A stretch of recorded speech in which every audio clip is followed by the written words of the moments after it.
Hi friends, ನಮ್ಮ ಕಂಪ್ನಿದು ಇವತ್ತು ಆನ್ಯಲ್ ಬಡ್ಜೆಟ್ ಮೀಟಿಂಗ್ ಇದೆ. ಆದ ಕಾರಣ ನಾವು ಬೆಳಗ್ಗೆ ಬೇಗ ಮೆಟ್ರೋದಲ್ಲಿ ಹೋದ್ವಿ. ಡೈರೆಕ್ಟು ರೆನೆಸೆನ್ಸ್ ಹೋಟೆಲ್ಗೆ ಎಂಟ್ರಿ ಕೊಟ್ವಿ. ನೋಡ್ತಾ ಇರ್ಬೋದು ನೀವು, ತುಂಬ ಚೆನ್ನಾಗಿದೆ ಹೋಟೆಲ್, ಮಾತ್ರ ಅದ್ಭುತವಾಗಿದೆ. ಅಲ್ಲಿಂದ ನಾವು ಇನ್ನೇನು ಬ್ರೇಕ್ಫಾಸ್ಟು ಟೈಮ್ ಅಂತಂದು ಬ್ರೇಕ್ಫಾಸ್ಟ್ ಹಾಲ್ಗೆ ಹೋದ್ವಿ. ಸೀನಿಯರ್ ಮತ್ತು ಕೊಲೀಗ್ಸ್ ಜೊತೆ ಎಲ್ಲ ತಿಂಡಿ ತಿಂದ್ಕೊಂಡು ನಾವು ಡೈರೆಕ್ಟ್ ಮೀಟಿಂಗ್ ಹಾಲ್ಗೆ ಹೋಗೋಣ ಅಂತಂದು ಹೋದ್ವಿ. ಅಲ್ಲಿ ನಮ್ಮ DBM ಸರು ಮತ್ತು PMT ಮೇಡಮ್ಮು ತಿಲಕ ಇಟ್ಟು ಸ್ವೀಟ್ ಕೊಟ್ಟು ಕಳಿಸ್ತಾ ಇದ್ರು ಒಳಗಡೆ, ನೋಡ್ತಾ ಇರ್ಬೋದು ನೀವು. ಆಮೇಲಿಂದ ಇನ್ನೇನು ಕೆಲವೇ ನಿಮಿಷಗಳಲ್ಲಿ ಉದ್ಘಾಟನೆ ಮಾಡಿದ್ವಿ. ಸೀನಿಯರ್ಸ್ ಮತ್ತು ಜೂನಿಯರ್ಸ್ ಎಲ್ಲರೂ ಸೇರಿ ಉದ್ಘಾಟನೆ ಮಾಡಿದ್ವಿ. ಇನ್ನೇನು ಕೆಲವೇ ನಿಮಿಷಗಳಲ್ಲಿ ಮೀಟಿಂಗು ಸ್ಟಾರ್ಟ್ ಆಯಿತು. ಅದಾದಮೇಲೆ ಇನ್ನೇನು ಟೀ ಬ್ರೇಕು, ಜೊತೆಗೆ ಟೀ ಬ್ರೇಕ್ ಕೊಟ್ಟರು. ಅಲ್ಲಿ ಎಲ್ಲ ಟೀ ಕುಡಿತಾ ಮಾತಾಡ್ತಾ ಆರಾಮಾಗಿ ಎಂಜಾಯ್ ಮಾಡ್ತಾ ಇದ್ವಿ. ಅದ್ರ ಜೊತೆಗೆ ಈ ವರ್ಷದ ಅಂಥೆಮ್ ನರ್ಚರ್ ದ ಫ್ಯೂಚರ್ ಉದ್ಘಾಟನೆ ಮಾಡ್ತಾಯಿದ್ರು.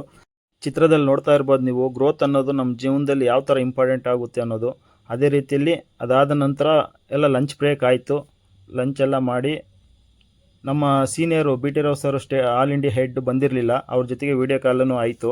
ವೀಡಿಯೋ ಕಾಲ್ ಆಗಿ ಎಲ್ಲರೂ ಚೆನ್ನಾಗಿ ಮೀಟಿಂಗ್ ಕಂಟಿನ್ಯೂ ಮಾಡಿದರು. ಕೊನೆಯದಾಗಿ ಬ್ರ್ಯಾಂಡ್ ಕೇಕ್ ಕಟ್ಟಿಂಗು, ಅದ್ರ ಜೊತೆಗೆ ಇವ್ರದ್ದು ನೋಡ್ತಾ ಇರ್ಬೋದು ಬರ್ಡೇ ಇತ್ತು, ಮಿಸ್ಟರ್ ವಿನಯ್ ಅವ್ರದ್ದು. ಎರಡೂ ಸೇರಿಸಿ ಕೇಕ್ ಕಟ್ಟಿಂಗ್ ಮಾಡಿದ್ವಿ. ಆಮೇಲೆ ಎಲ್ಲರಿಗೂ ಅಭಿನಂದನೆ ಸಲ್ಲಿಸಿದರು ನಮ್ಮ ಸೀನಿಯರ್ಸ್. ಇವತ್ತಿನ ವಿಡಿಯೋ ಇಷ್ಟ ಆಗಿತ್ತು ಫ್ರೆಂಡ್ಸ್.